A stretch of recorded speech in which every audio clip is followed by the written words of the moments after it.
हरिवंश की दस बातें हम कर रहे हैं। आचार्य जिनसेन जी द्वारा विरचित। मंगलम भगवान वीरो मंगलम गौतमो गणी मंगलम कुंद कुंदाद्यो जैन धर्मोस्तु मंगलम। नमो अरिहंताणम नमो सेताणम नमो आयर्याणम नमो उवज्जायाणम नमो लोये सवसाहुणम।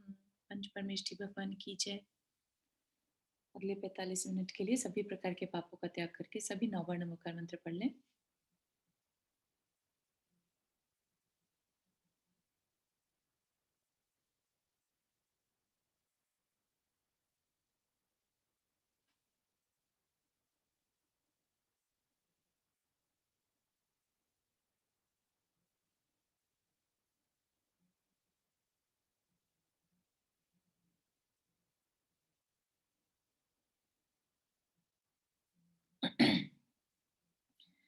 तो कल की क्लास में हमने देखा था कि आचार्य श्री ने शुरू किया कहानी बताना, है ना, कि किस किस तरह से कहानी बताई जाएगी कि श्रेणिक राजा के समव शरण में जाकर श्रेणिक राजा गौतम गंधर्व जी से पूछेंगे, राइट। तो ये बताने के लिए कि कौन श्रेणिक राजा और कहाँ से आए गौतम गंधर्व, तो कहाँ से स्टोरी शुरू कर रहे हैं, वर्धमान स्वामी से, कि कैसे था वर्धमान स्वामी का, जहां पर उनका जन्म हुआ वहां से स्टोरी शुरू की। ठीक है, तो कहा अभी क्या बात बता रहे हैं कि उनका महल कितना सुंदर था, उनका नगर कितना सुंदर था जहां पर उन्होंने जन्म लिया।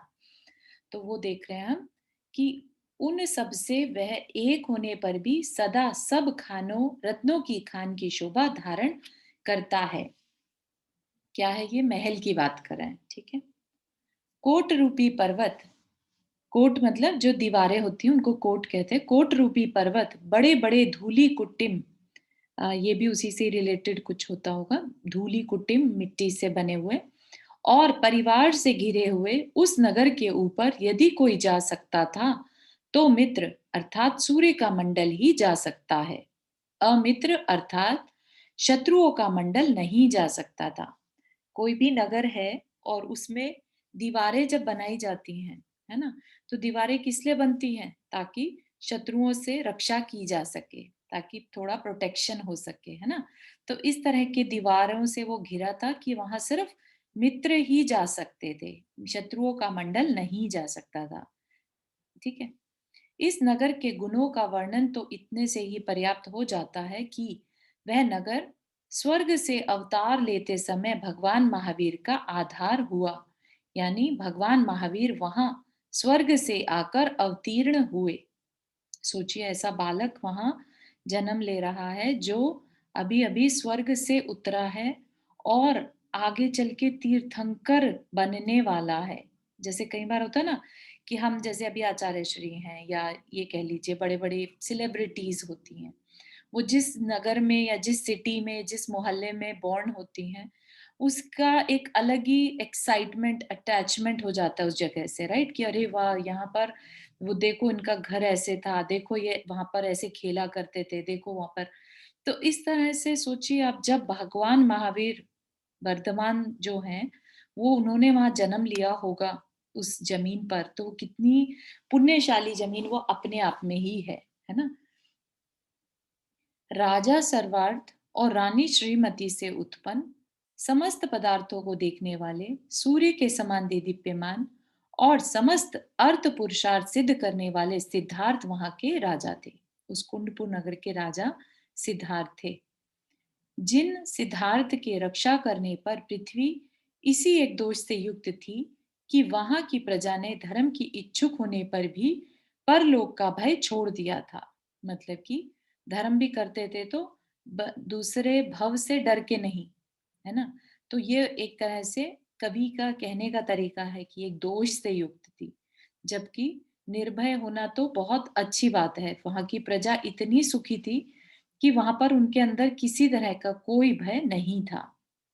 भावार्थ, जो प्रजा धर्म की इच्छुक होती है उसे स्वर्ग नरक आदि परलोक का भय अवश्य रहता है, परंतु वहां की प्रजा परलोक का भय छोड़ चुकी थी। यह विरोध है, परंतु लोक परलोक का अर्थ शत्रु लोगों से विरोध दूर हो जाता है, अर्थात वहां की प्रजा धर्म की इच्छुक थी और शत्रुओं के भय से रहित थी। तो यहाँ पे परलोक का मतलब, परलोक मतलब दूसरे लोग से लिया है, शत्रु लोगों से लिया है, परलोक का भय नहीं था। जो राजा सिद्धार्थ साक्षात भगवान वर्धमान स्वामी के पितृ पद को प्राप्त हुए, उनके उत्कृष्ट गुणों का वर्णन करने के लिए कौन मनुष्य समर्थ हो सकता है ना? तो जब हम किसी सेलिब्रिटी को देखते हैं, अगेन सेम एग्जांपल, तो हमें लगता है कि हम उनके मदर फादर को भी मतलब एक अलग ही नजर से देखते हैं कि पता नहीं क्या ही खा के इन्होंने पैदा किया होगा, कैसे संस्कार इन्होंने दिए होंगे, कैसे पाला होगा, है ना? तो उन्होंने खुद के अंदर इतनी क्षमता पाई होगी कि आज उनका जो पुत्र या पुत्री या बेटा बेटी एक सेलिब्रिटी बन पाया, राइट? तो सोचिए कि ये तीनों लोग के नाथ बने, तो उनके जो माता-पिता हैं, उनके बारे में तो क्या ही वर्णन किया जा सकता है ना? पीछे से ही कुछ बहुत भारी पुण्य लेके आए होंगे कि एक तीर्थंकर को जन्म दिया। जो उच्च कुल रूपी पर्वत से उत्पन्न स्वाभाविक स्नेह की मानो नदी थी, ऐसी रानी प्रियकारिणी, है ना? उनका नाम, दूसरा नाम क्या था? त्रिशला, है ना? दूसरा नाम उनका त्रिशला था, ये प्रियकारिणी लक्ष्मी के समुद्र स्वरूप राजा सिद्धार्थ की प्रिय पत्नी थी। तो ये सिर्फ उनका एक तरह से विजुअलाइज करवाने के लिए ये सारे दिए हैं कि भाई उच्च कुल रूपी पर्वत से उत्पन्न, कि वो उन अच्छे कुल की थी, है ना? स्वाभाविक स्नेह की मानो नदी थी, इतनी उनके अंदर स्नेह बहता था, है ना? तो इस तरह से वो राजा सिद्धार्थ की प्रिय पत्नी थी। जिन 7 पुत्रियों ने राजा चेटक के चित्त को अत्यधिक स्नेह से व्याप्त कर रखा था, उन पुत्रियों में प्रियकारिणी सबसे बड़ी पुत्री थी। मतलब क्या कि जो प्रियकारिणी कह लीजिए या त्रिशला माता कह लीजिए, वो 7 बहनें थी, है ना? उनमें से एक हम चंदन बाला की कहानी सुनते हैं, रानी चेलना की कहानी सुनते हैं, तो ये कौन थी? ये त्रिशला माता की ही बहनें थी। जो अपने पुण्य से भगवान महावीर को जन्म देने के लिए प्रवृत्त हुई, उस त्रिशला के गुण वर्णन करने में कौन समर्थ है ना? ना तो पिता के गुणों को एक्सप्लेन कर सकते और ना ही माता के, ठीक है ना? अपने वर्ड कम पड़ जाएंगे और गुण ज्यादा हैं। अतनंतर जब सब ओर से समस्त देवों की पंक्तियां नमस्कार कर रही थी, प्रभाव के कारण जब आकाश से रत्नों की वर्षा हो रही थी, और भगवान महावीर जब अपने तीर्थ से प्राणियों की रक्षा करने के लिए अच्युत स्वर्ग के उच्चतम पुष्पोत्तर विमान से पृथ्वी पर अवतीर्ण होने के लिए उद्यत हुए, है ना? तो क्या ये सब कोई जानकारी होगी शायद कि जब तीर्थंकर पैदा होने वाले होते हैं, उससे 6 माह पहले ही आकाश से देव जो है रत्नों की बारिश करते हैं। रत्न भी सिंपल नहीं, बहुत बड़े बड़े और सुंदर रत्न, ठीक है? तो वो रत्नों की बारिश शुरू होने लग जाती है, देवता नमस्कार करते हैं। और किस लिए कर रहे हैं ये सब कुछ? क्योंकि अच्युत स्वर्ग से वर्धमान स्वामी का जो जीव है, वो जन्म लेने वाला है। तो जन्म लेने वाला है मतलब गर्भ में आने वाला है। तो अच्युत स्वर्ग जो है वो सबसे उच्चतम स्वर्गों में आता है ना, जो ऊपर। ऊपर के स्वर्ग में इस व्यवस्था रहती है, 16 स्वर्ग रहते पहले, हाँ राइट? हाँ। उसके ऊपर फिर फर्दर अनुदिश, 5 हाँ, अनुत्तर। अनुत्तर और हाँ, ग्रैविक, है ना? ग्रेविटी। तो हाँ। ये जो है 16 स्वर्गों में सबसे टॉप का था। Okay okay. ठीक है? सर्वार्थ सर्वार्थ सर्वार सिद्धि। सिद्धि अनुदिश का सबसे टॉप का है। मतलब ठीक है। सर्वार सिद्धि से जो कोई आता है, वो तो नियम से अगले भाव में मोक्ष जाता है, ऐसा। ठीक है ठीक ठीक है। है, वो बहुत और ऊपर की है, लेकिन ये भी कम नहीं है। 16वें स्वर्ग से भगवान आए थे, अच्युत स्वर्ग से। ठीक है। तो क्या हुआ तब भगवान जब गर्भ में आए अवतरण लेने के लिए, रानी प्रियकारिणी ने उत्तमोत्तम 16 स्वप्न देखकर गर्भ में गर्भ कल्याणक के स्वामी श्री महावीर भगवान को धारण किया, है ना? यहाँ पर हम भी जब कभी किसी ने ध्यान दिया हो चाहे नहीं दिया हो, जानकारी के लिए, कि स्वप्न विज्ञान एक होता है ना? उसमें क्या रहता है कि कई बार स्वप्न जो है पहले से आने वाली घटनाओं की सूचना दे देते हैं। तो अपनी लाइफ में भी ऐसा ही घटित होता है, जिनको थोड़ी सी भी अम, कह लीजिए कि सेंसिटिविटी ज़्यादा हो, राइट? कह लीजिए कि सिक्स्थ सेंस कहते हैं ना कईयों का, या साइकी पावर ज़्यादा हो, तो उनको घटनाएँ पहले से थोड़ा-सा आभास हो जाता है, स्वप्न के थ्रू या दिखाई देना इस टाइप से। तो जब अच्छे स्वप्न दिख रहे हैं, इसका मतलब कुछ अच्छी घटना होने वाली है।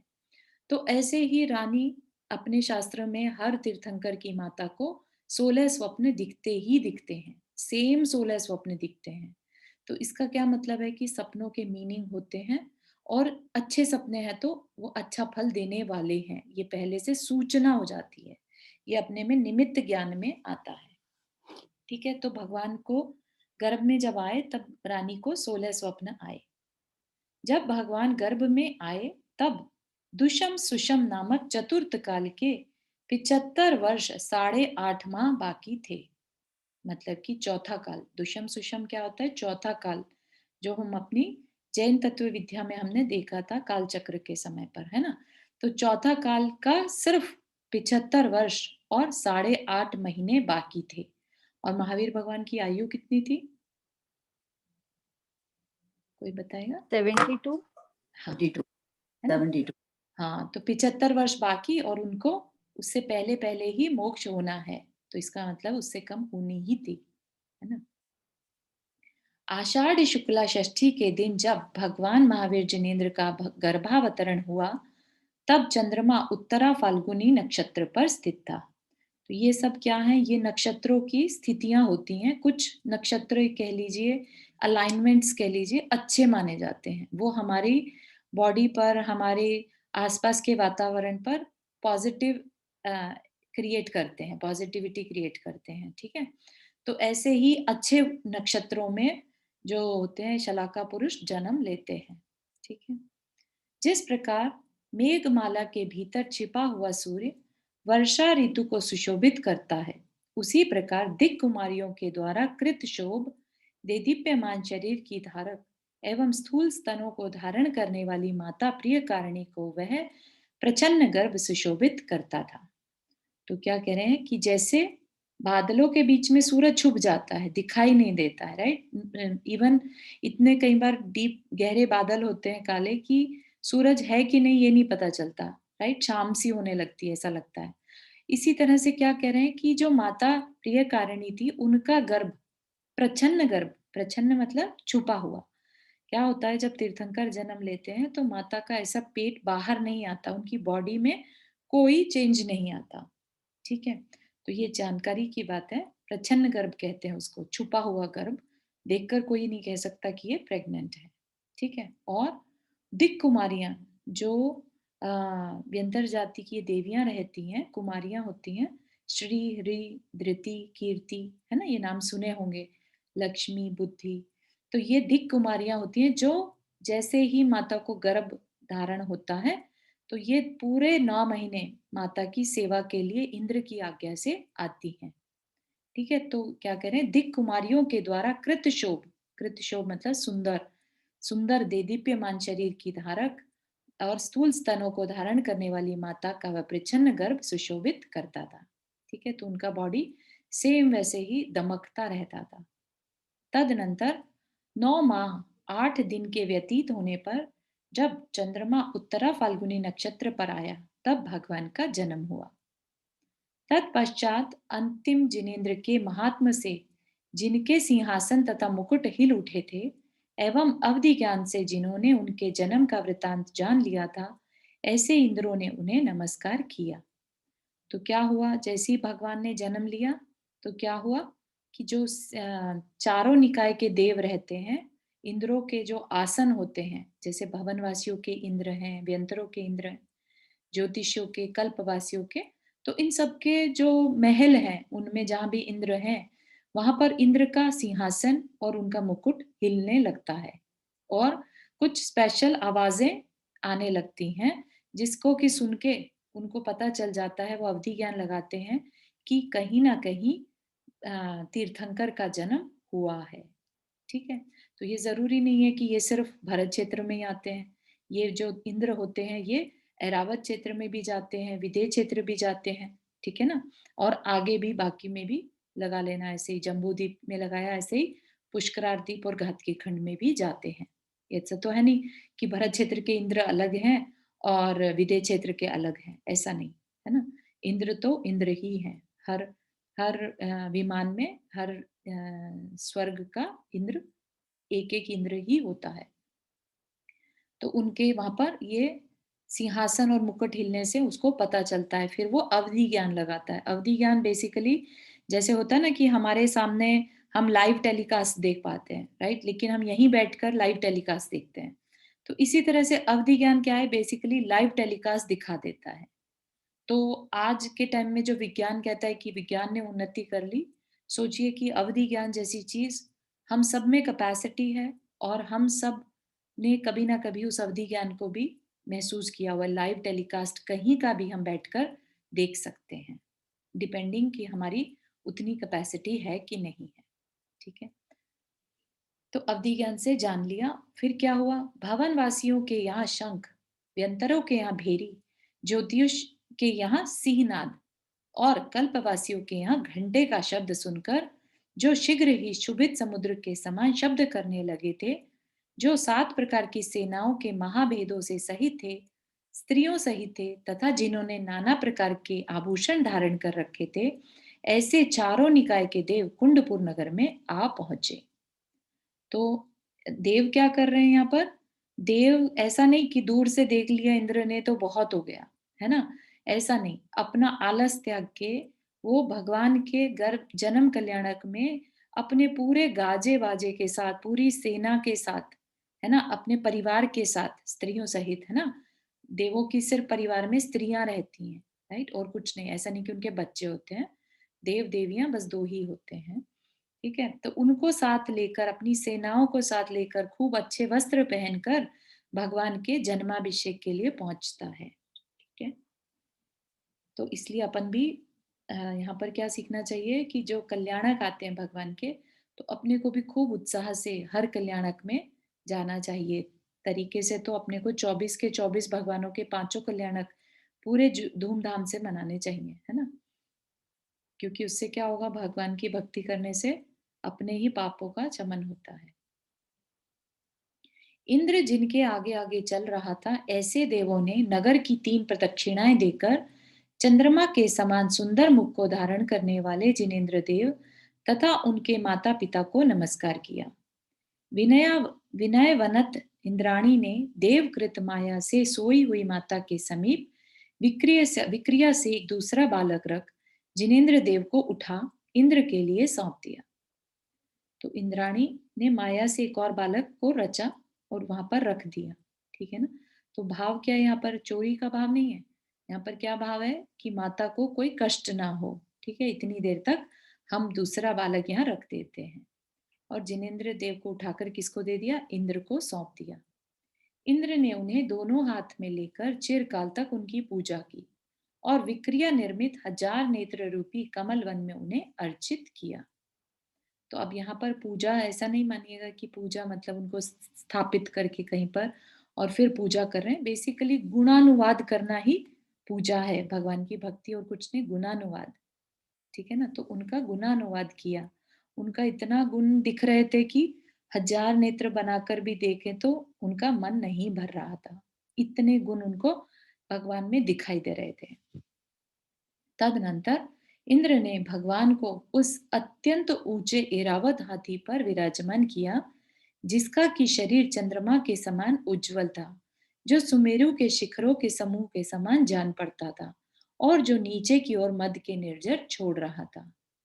तो क्या होता है, जो इंद्र है वो नीचे आता है अपनी पूरी सेना आदि को लेकर, इंद्र ऐरावत हाथी पर बैठकर, ठीक है? और उसी ऐरावत हाथी पर भगवान को सुमेरु पर्वत पर लेके जाता है, ठीक है? तो ये जो ऐरावत हाथी होता है कोई रियल हाथी नहीं होता, ये उन्हीं के महल में रहने वाले आभि योग्य जाति के जो देव होते हैं, वो इसका रूप धारण करते हैं। ऐरावत हाथी सफेद रंग का बिल्कुल ऐसा रूप बना लेते हैं और बहुत सारी विशेषताएं हैं इसकी।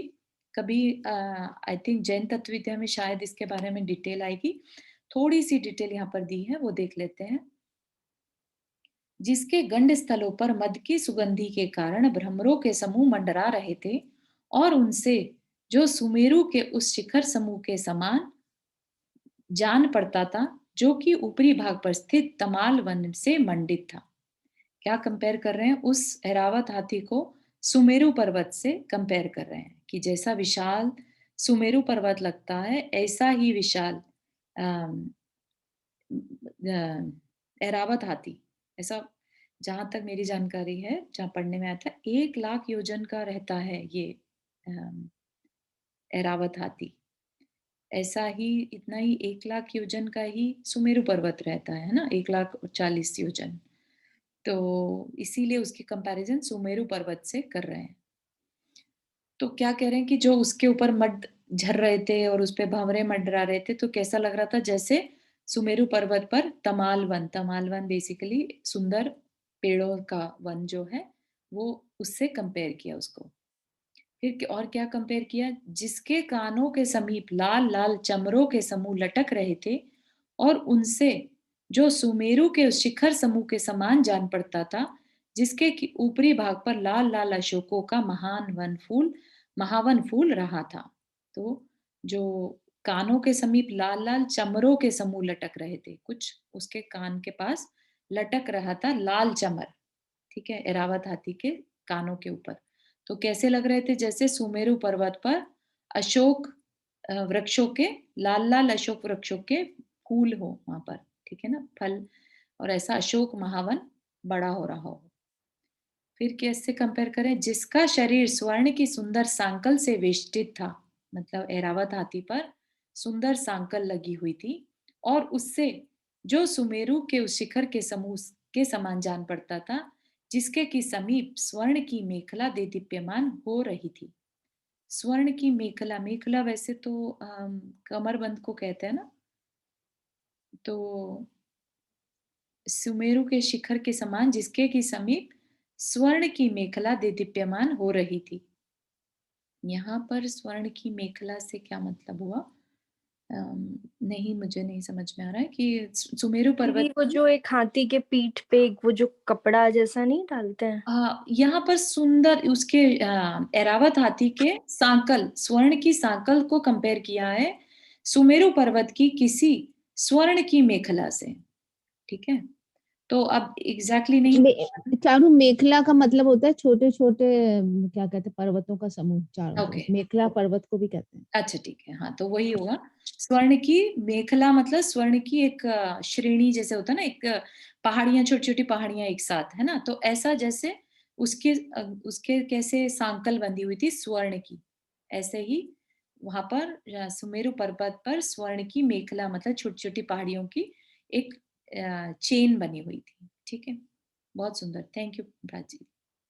जो अनेक दांतों पर होने वाले नृत्य और संगीत से परिपुष्ट था, और उससे जो उस सुमेरु के समान जान पड़ता था, जिसके की अत्यंत ऊंचे शिखरों के अग्रभाग पर देवांगनाएं नृत्य गायन कर रही थी। तो जो ये एरावत हाथी होता है, वो इतना विशाल होता है, उसकी 32 सूंड रहती हैं, ठीक है, और 32 सूंड पर एक एक सरोवर रहता है, उन सरोवरों में भवन रहते हैं, उन भवनों में देवांगनाएं नृत्य कर रही होती हैं। तो यू कैन इमेजिन कि कितना बड़ा वो विशाल काय एरावत हाथी होता होगा, ठीक है। तो उसके दांतों पर वो नृत्य और संगीत चलता रहता है। तो उसको ऐरावत हाथी भी एक प्रकार के देव है, राइट? आपने अभी बताया तो। हाँ जी, और उसके ऊपर सौधर्मा इंद्र हाँ सवार कर रहे, राइट? तो जी, आई मीन हमारे में तो ऐसा बोलते हैं कि किसी को कष्ट मत देना, राइट? तो हम तो एनिमल के ऊपर भी नहीं सवार करते हैं, तो देव देव के ऊपर कैसे सवार करते हैं? हाँ, नहीं, एक्चुअली इसमें क्या है कि ऐसा नहीं है अपने में कि आप किसी भी एनिमल पे नहीं बैठिए। पहले के टाइम में तो राजा हाथी पे ही सवारी करा करते थे, राइट? और लड़ाई के लिए जाते हैं तो घुड़सवार हुआ करते थे, हाथी घोड़े, है ना? लड़ाई के लिए भी। तो ऐसा नहीं है कि हम उन्हें कष्ट देने के लिए, बेसिकली उनका बहुत अच्छे से ख्याल रखा जाता था। जैसे सेवक होते हैं या सैनिक होते हैं, वो भी जब ज़रूरत पड़ती है तो अपनी जान भी देने रेडी रहते हैं, राइट? तो इसका ये नहीं कि हम तो नहीं चाहते कोई हमारी वजह से मरे, राइट? लेकिन उनका जो उपयोग है वो वैसा उपयोग करो, लेकिन उनके साथ ज्यादती नहीं करो। अति भारारोपण जो है, अति भार उनके कैपेसिटी से ज्यादा लाद देना, वो हिंसा कहलाती है, राइट? उन्हें खाना ना देना, उन्हें मूवमेंट के लिए जगह ना देना, उनके लिए बहुत कड़ी सांकल बांध देना, तो ये जो चीजें हैं ये हिंसा की कैटेगरी में आती हैं, रादर देन कि हम उनका यूज करें बहुत अच्छे से, ठीक है। हाँ, बट वो चाबुक भी तो मारते हैं ना। नहीं, चाबुक मारने की जरूरत ही नहीं पड़ेगी ना यहाँ पर, कि क्योंकि देव है, उसको मालूम ही है कहाँ जाना है, तो वो बस उनको लेके जाता है, ठीक है। Alright. पहले के जमाने की बात अलग है, अभी के हाँ, जमाने की अभी की बात तो बिल्कुल सही है। जो चाबुक मारे, उनमें खून निकाल दे, और अपने फायदे के लिए उनको घुमाता रहे, थकाता रहे, वो तो डेफिनेटली हिंसा की कैटेगरी में आता है। और हम इसीलिए नहीं चढ़ते कि हम उनकी और उस हिंसा का कारण ना बने, हाँ, ठीक है ना? हाँ, बिल्कुल सही है। Thank you. चलो, थैंक यू। ठीक है, और क्या है? जिसने अपनी गोल लंबी तथा चारों ओर घूमने वाली सूंडों से दिशाओं के अंतराल को व्याप्त कर रखा था, और उन उनसे जो उस सुमेरु के समान जान पड़ता था, जिसके की समीप अत्यंत लंबे मोटे और फणाओं से युक्त सांप घूम रहे थे। तो ऐरावत हाथी की सूंड को, बहुत सारी सूंड, 32 सूंड रहती है, तो उनकी सूंड ऐसे ऊपर नीचे घूम रही है, कहीं भी हर दिशा में घूम पाती थी, तो उसकी कंपैरिजन किया है सुमेरु पर्वत पर घूमते हुए सांपों से, जिसके ऊपर ईशान इंद्र ने एक बड़ा भारी सफेद छत्र धारण कर रखा था, और उससे जो उस सुमेरु के समान जान पड़ता था, जिसके की ऊपर समीप ही पूर्ण चंद्रमा का मंडल विद्यमान था। तो अभी क्या कह रहे हैं? ईशान इंद्र, सौधर्म इंद्र तो बैठता है, और ईशान इंद्र उस पर सफेद छत्र करता है, छात्र से छत्र सा पकड़े रहता है, ठीक है। तो ईशान इंद्र का जो सफेद छत्र है, उसको किससे कंपेयर किया? सुमेरु पर्वत पर चंद्रमा के बिंब के साथ। और जो चमरेंद्र की भुजाओं के द्वारा ढोरे हुए चंचल चमरों से सुंदर था, तथा उनसे उस सुमेरु के समूह के समान जान पड़ता था, जो कि चमरी मृगों के द्वारा उत्क्षिप्त पूंछों से सुशोभित था। तो चमरेंद्र होते हैं भवनवासी, जो असुर कुमार देव होते हैं, उनके इंद्र को चमरेंद्र बोलते हैं, ठीक है। तो चमरेंद्र की भुजाओं, तो वो क्या करते हैं? वो चमर ढोलने का काम करते हैं। ऐसे में जब इंद्र जो है भगवान को लेके जाता है, ऐसे में चमरेंद्र जो है चमर ढोरते हैं भगवान के ऊपर, और ईशान इंद्र जो है वो छत्र पकड़ता है, ठीक है। तो वो चमर को किससे कल्पना करी है? सुमेरु पर्वत पर रहने वाले चमरी मृगों के साथ। चमरी मृग वो जो जिनकी पूंछ थोड़ी चमर जैसी होती है, ठीक है।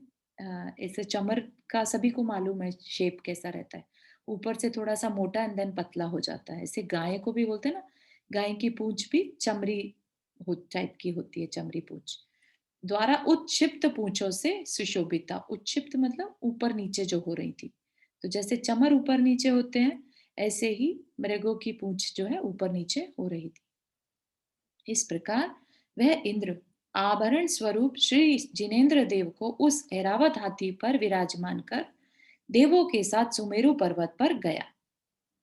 अब सुमेरु पर्वत कहाँ पर है? कोई बताएगा जानकारी?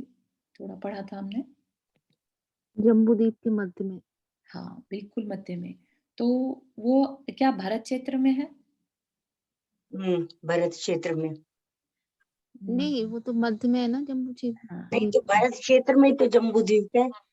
हाँ, नहीं, जम्बू जम्बूद्वीप में भरत क्षेत्र भारत है। क्षेत्र है। जम्बू द्वीप में भरत क्षेत्र। हाँ, हाँ, तो उस जम्बू द्वीप के बिल्कुल सेंटर में, बीचों बीच, जैसे थाली के सेंटर होता है उसमें डॉट लगा दो, तो ऐसा ही सुमेरु पर्वत, तो उसके दोनों तरफ क्या है? मेनली विदेह क्षेत्र, ठीक है, उसकी जो भोग भूमि रहती है, ठीक है।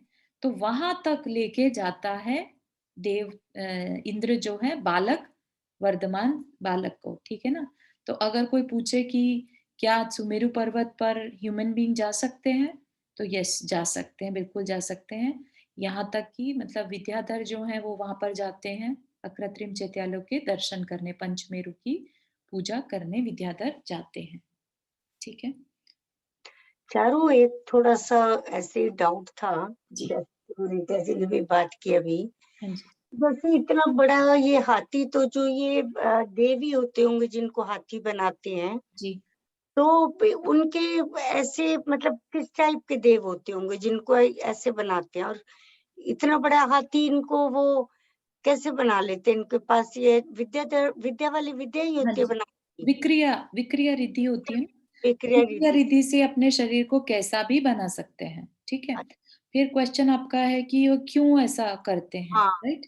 तो क्या होता है कि ऐसा नहीं है कि स्वर्गों में सारे देव सभी एक ही समान की क्वालिटीज रखते हैं। कोई उच्च क्वालिटी के देव होते हैं और कोई नीच क्वालिटी इन द सेंस कि उनका पद इतना ऊंचा नहीं रहता। ठीक है ना, वहां सामान्य जनता की तरह देव भी रहते हैं। ठीक है अच्छा। और ऐसे देव भी रहते हैं जो पोजीशन लिए हुए होते हैं, जैसे लोकपाल हो गए, हाँ, त्रायस्त्रिंच हो गए। त्रायस्त्रिंच जैसे मंत्री लोग सलाह देते हैं, ऐसे त्रायस्त्रिंच बोलते हैं। फिर इंद्र हो गए, है ना?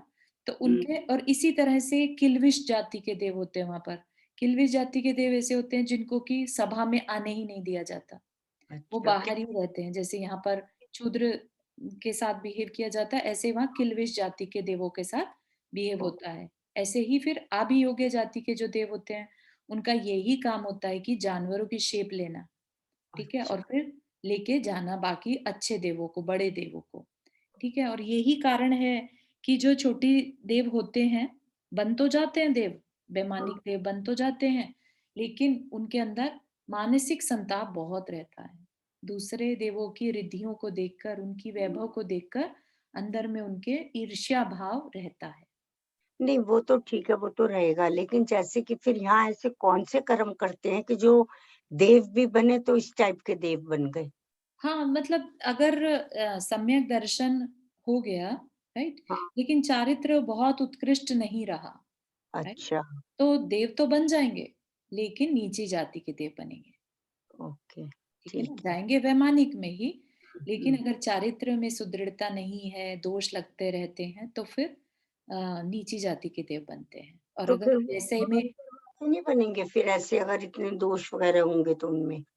दोबारा बोलिए, सॉरी शुरुआत का नहीं सुना। मैंने कहा जो भवंतर भवंतर क्या बोलते हैं ना, वासी जो वनवासी। जो तो वो नहीं बनेंगे जब उनके अंदर इतने दोष वगैरह होंगे तो? अगर वैमानिक देव में। सम्यक तो नहीं है तो फिर बाकी तीन में जा सकते हैं, है ना? अच्छा। हाँ, अगर सम्यक तो है तो फिर वैमानिक में ही जाएंगे नियम से। ओ अच्छा। ठीक है ना? ठीक है, थैंक यू। हाँ, रीटा जी आपने हाथ रेस किया। हाँ, जय जी ने भरत क्षेत्र में जो बाल तीर्थंकर होते हैं उनको सुमेरु पर्वत पे ले जाते हैं, राइट? जी बट महाविद्य क्षेत्र के और ऐरावत क्षेत्र के भी वही सुमेरु पर्वत पे ले जाते, क्योंकि हाँ, 5 सुमेरु उन्हीं पर्वत है ना? सुमेरु पर लेके जाते हैं, वहां पर अलग शिला पर बैठाते हैं, बस इतना डिफरेंस है। जो यहाँ के भरत क्षेत्र के तीर्थंकर होते हैं उन्हें पांडुक शिला पर बैठाते हैं। हाँ। हाँ, तो ये हमने देखा था शायद, जहां तक मुझे ध्यान है, जैन तत्व विद्या में, कि उनकी शिलाएं अलग होती हैं उसी सुमेरु पर्वत पे, जो टॉप में रहता है, राइट, जहाँ पर हाँ। ये पांडुक शिला है, वहीं पर 3 शिलाएं और भी होती हैं। हाँ, चारों दिशाओं में बताया था चारों ना दिशा में, तुमने हाँ कि अलग अलग वो हाँ, होती है। तो विदेह क्षेत्र के भगवान को ले जाकर दूसरी शिला पर, एरावत क्षेत्र के दूसरी शिला पर, ऐसे रहता है। पर 5 होते हैं ना, पंचमेरु होते हैं ना? पंचमेरु में फिर वहां के अलग होंगे, राइट, क्योंकि घातकी खंड वाले घातकी खंड के मेरु पर्वत पे जाएंगे। ठीक है, हाँ। तो जम्बू द्वीप के 4 क्षेत्र हो गए, 2 विदेह और एक भरत और एक अरावत, हम्म। राइट, यही कर्म भूमियां है ना। तो या, इनमें जो है वो 4 दिशाओं के 4 शिलाएं रहती हैं। अच्छा, एक ही पर्वत पे हाँ, चार एक ही चार पर्वत शिलाएं। पे, हाँ। ठीक है। मैंने ऐसा भी पढ़ा था चारू की वो 4 शिलाएं जो होती हैं वो अलग अलग कलर की होती है। जैसे हाँ पांडुक जी, शिला स्वर्ण होती है, वो एक नीली होती है, एक स्फटिक बिल्कुल, होती है, तो ऐसे ऐसे 4 हाँ, डिफरेंट कलर की होती कलर भी डिफरेंट है, यस। है। हाँ। Thank you. चलो, हाँ रेखा जी आपने हाथ रेस किया। हाँ, पर सम्यक दृष्टि जीव वैमानिक बनते हैं ऐसा नहीं है, मिथ्या दृष्टि भी बन जाते, 16 सबसे ऊपर भी जाते ना मिथ्या दृष्टि, हाँ हाँ हाँ जाते हैं, लेकिन अगर सम्यक दर्शन हो गया तो वैमानिक में ही जाएंगे, ऐसा बोलना चाह रहे थे कि सम्यक दर्शन है तो वैमानिक में ही जाएंगे, बाकी 3 में नहीं जाएंगे। ठीक है ना? तो लेकिन वैमानिक वैमानिक हाँ, तो वैमानिक में ऐसा नहीं है कि सिर्फ सम्यक दृष्टि ही जाते हैं, वहां हाँ पर मिथ्या दृष्टि भी जा सकते हैं, हाँ वही और मेरा जाते ही हैं। हाँ, तप हाँ। के प्रभाव से जा सकते हैं। हाँ, लेकिन तो उनका प्रश्न ये था कि भाई वो नीची जाति के क्यों बन जाते हैं, तो ये है कि भाई चारित्र अगर बहुत स्ट्रांग नहीं हो तो नीची जाति में लेना पड़ता है जन्म, चारित्र की प्रधानता है।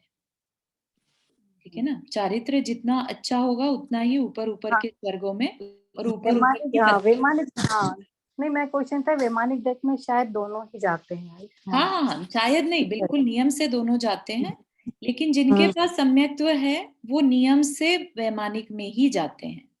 ठीक है ना? मिथ्यात्व कहीं भी जा सकता है, लेकिन मिथ्यात्व के साथ वैमानिक में जाने के लिए मतलब सम्यक्त्व है तो सिर्फ वैमानिक में ही जाएंगे। चारू, फिर यहाँ पर एक क्वेश्चन और आ गया, जी जैसे अभी आपने बताया कि मिथ्या दृष्टि जीव 16वें स्वर्ग में भी जाते हैं ना, तो फिर वो चारित्र तो कहाँ रहा उनका? 16वें स्वर्ग तक नहीं, नवम ग्रह वेग तक।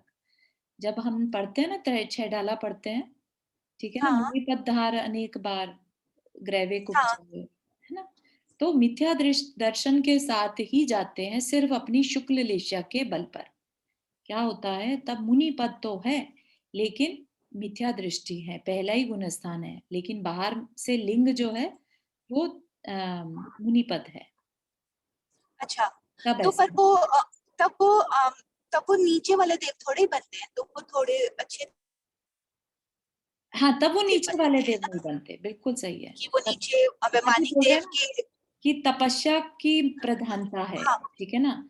उनका वो नहीं चेंज हुआ, सम्यक्त्व वाला नहीं चेंज हुआ, इट्स ओके, लेकिन चारित्र की को कहीं पर भी हल्का नहीं समझना चाहिए। कोई ये समझे कि हमने तो सम्यक तो ले लिया, हो गया सम्यक दर्शन, अब बस बैठ जाओ, जो करना है करो, ऐसा नहीं है ना।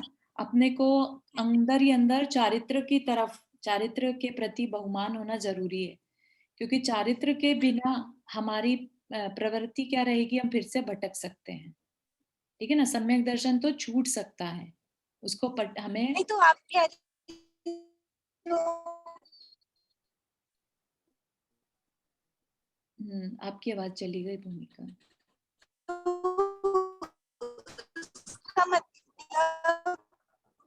उसका मतलब सॉरी, तो उसका मतलब ये होता है कि हम सही दृष्टि भी रहे।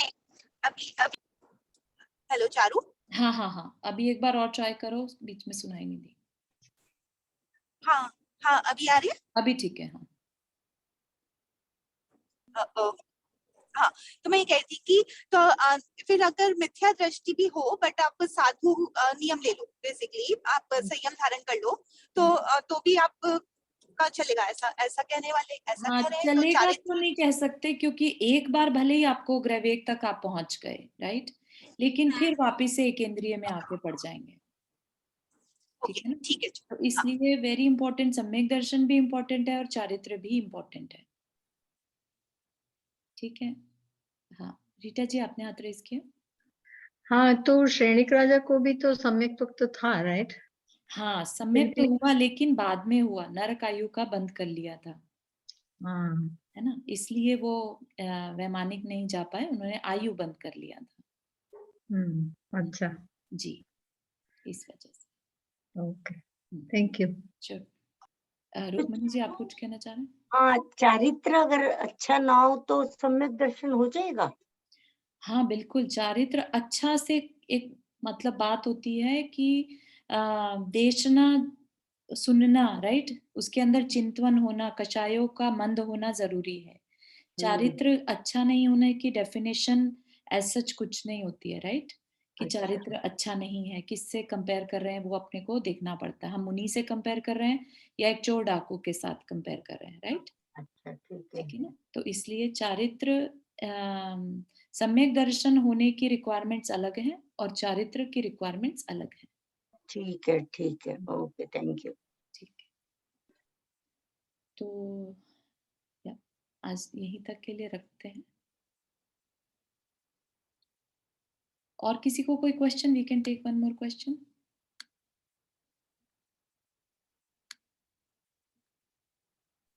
अगर सबको टाइम हो तो और 10-15 मिनट ले सकते हो, लेट शुरू हुआ था अपना 10 मिनट या नहीं? ठीक है, 5 मिनट और पढ़ लेते हैं. 5 मिनट लेट शुरू किया था. श्योर. जो रात को नहीं खाते ना उसके लिए टाइम हो जाता है. ओ अच्छा, हाँ हाँ दीदी एक्चुअली 4:45 बजे रात सनसेट हो जाता है. Right right right. वही मुझे लगा कि कुछ तो रीजन था जो हमने चलिए टाइम ठीक से. है, नहीं तो 4:30 का टाइम रखते हैं तो अच्छी बिल्कुल बात सही है, बिल्कुल सही और है. थैंक अगर यू ज्यादा सो करना मच. है तो जल्दी चालू करो. हाँ जी, हाँ. 4:45 के बदले 3:30 चालू करो. हाँ सही बात. एक्चुअली में यहाँ का टाइम आपका टाइम फर्क है ना, तो मैं भूल जाती हूँ इस चीज को. चलिए Sorry. जिनवानी स्तुति कर लेते हैं. ठीक है, ओके. हाँ. जावाणी के ज्ञान से सूझे लोकालोक, सो वाणी मस्तक धरो सदा दे तू दोख. हे जिनवाणी भारती तो ही जपो दिन रहन, जो तेरा शरणा गए सो पावे सुख चैन. 9 पढ़ना मुकरना.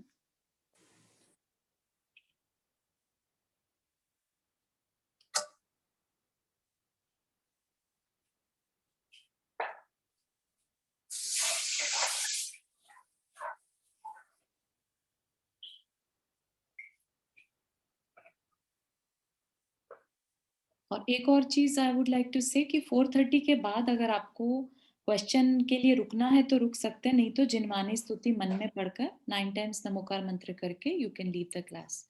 उससे क्या है कि जो रुकना चाह रहा है वो रुक सकते हैं, और जो नहीं रुकना पा रहे हैं किसी कमिटमेंट की वजह से, तो वो लीव कर सकते हैं, है ना. तो अभी आज ही किसी ने क्वेश्चन पूछा था इससे रिलेटेड ही, इसलिए मैं क्लैरिफाई कर रही हूँ. ठीक है, तो ताकि किसी को भी दिक्कत ना हो, feel free to leave after 4:30, क्योंकि आई स्टॉप राइट एकदम 4:30 पे बंद हो जाती है क्लास.